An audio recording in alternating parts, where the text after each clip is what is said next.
તો ભાઈને બધા તૈયારી કરતા હોય ત્યારે તેમનું સિલેક્શન જ કીધું.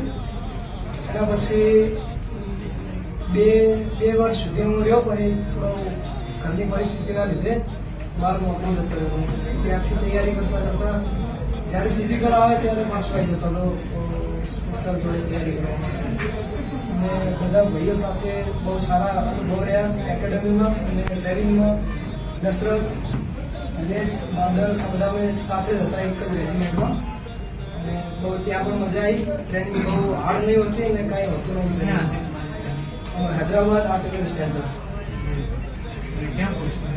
અત્યારે મારું પોસ્ટિંગ અરુણાચલ પ્રદેશમાં અને 18 તારીખે નીકળી જઈશું.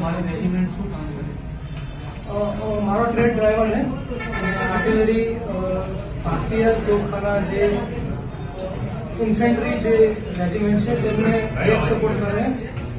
જે ઇન્ફેન્ટ્રી આગળ જે દુશ્મનો સાથે લડાઈ કરે અને પાછળથી એક ફિલ્ડ ગનની રેન્જ હોય છે 18 કિલોમીટર. તો ઇન્ફેન્ટ્રીથી 18 કિલોમીટર પાછળથી રહીને તે દુશ્મન સાથે લડાઈ કરે. બહુ સારી સંસ્થા છે આપણી એનએસડી. એનએસડીમાં મહેનત કરો અને દેશ માટે સારા નાગરિક બનીને કામ કરો.